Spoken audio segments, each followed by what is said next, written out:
दोनों शिष्य आपस में बात करते हैं।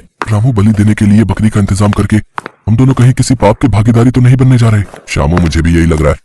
अपनी मनोकामना पूर्ण करने के लिए किसी निर्जीव की बलि देना ठीक बात नहीं है। तुम बिल्कुल ठीक कह रहे हो रामू। तो फिर जो मैं कहूँ उसका पालन करो। अब जाओ और बलि के लिए बकरी लेकर आओ। जी बाबा जी, जैसी आपकी आज्ञा। इसके बाद वो दोनों बलि के लिए बकरी खरीदने निकल पड़ते हैं। रास्ते में चलते आपस में बात करने लगती है। देखो झुमरी, वहाँ देख, हमें खरीदने कौन आ रहा है। हमें नहीं, सिर्फ मुझे।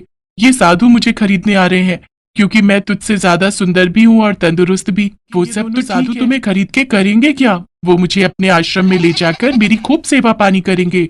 हर रोज मुझे ताजा ताजा हरा हरा चारा खिलाएंगे, मेरे साथ खेलेंगे, मेरा ध्यान रखेंगे और फिर मैं भी इन्हें ढेर सारा ताजा ताजा दूध दूंगी। बाबा जी से सिद्धि प्राप्त करने के लिए हमें अपना मुंह बंद रखना होगा। हाँ, और वो जो कहे उनकी बात को मानना होगा। कुछ ही देर बाद वो दोनों शिष्य बात करते हुए देनदार के घर पहुंच जाते हैं। उस घर के बाहर कुछ बकरियां बंधी हुई होती हैं। उन दोनों शिष्यों को आते तो बड़ी ही किस्मत वाली बकरी होगी वो, जिसे ये साधु बाबा अपने साथ ले जाएंगे। हाँ, और वो खुशकिस्मत बकरी मैं ही हूँ, देख लेना तुम। वो मुझे ही अपने साथ लेकर जाएंगे। हाँ, उन दोनों बकरियों को तो यही लग रहा था और उन्हें खरीद कर आश्रम में ही ले जाएगा, मगर वो इस बात से बिल्कुल अनजान थी कि ये पाखंडी बाबा के दो शिष्य थे और वो तो बकरी बलि देने के लिए लेकर जाने वाले हैं। फिर वो दोनों शिष्य देनदार लखन से मिलते हैं। बाबा जी की जय। पाए लागू महाराज।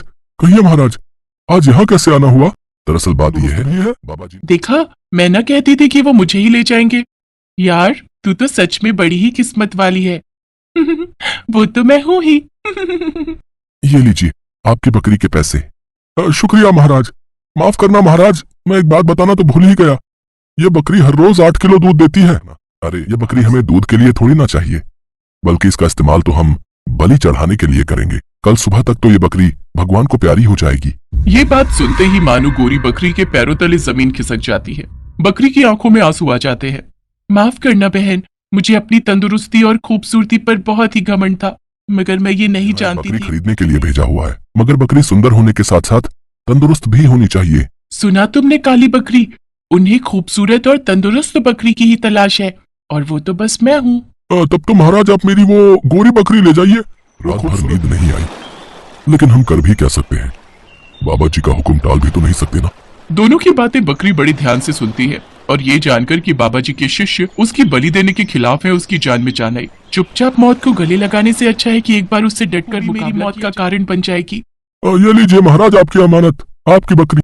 कुछ ही देर में वो दोनों बकरी को लेकर बाबा जी के आश्रम में पहुंच जाते हैं। बाबा जी की जय। बाबा, हम ये बकरी ले आए। अब कल सुबह ही तुम इस बकरी को स्नान करवाकर बलि के लिए हाजिर करना। आज इस बकरी का आखिरी दिन है। बकरी को नहलाने के बाद जैसे ही वो दोनों बकरी को आश्रम की ओर लेकर चलते हैं, तभी रास्ते में बकरी ने उनसे कहा, आप दोनों की बातें सुनकर मुझे ऐसा लगा कि आप दोनों भले इंसान हो, इसलिए मैंने सोचा कि मरने से पहले आप दोनों से एक बात साझा करके ही क्या बात है? मैं जानती हूँ कि आज मेरी बलि देकर मुझे मार दिया जाएगा, लेकिन फिर भी मैं आज बहुत खुश हूँ। अच्छा, लेकिन वो क्यों? क्योंकि मुझे तुम्हारे उस बाबा जी पर हंसी आ रही है।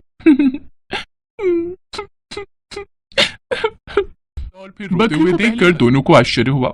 तभी पहले शिष्य ने बकरी से पूछा, सुनो बकरी, आज तुम्हें मार दिया जाएगा, ये जानते हुए भी तुम पहले हंसने लगी और फिर अचानक ही तुम रोने लगी। ये बात हमें कुछ समझ नहीं आई। आखिर ऐसा क्यों किया? ये एक राज की बात है और मेरी मौत के बाद तुम्हें इस बात का पता चल जाएगा। बाबा जी, आज एक अजीब घटना घटी। कैसी घटना? ये बकरी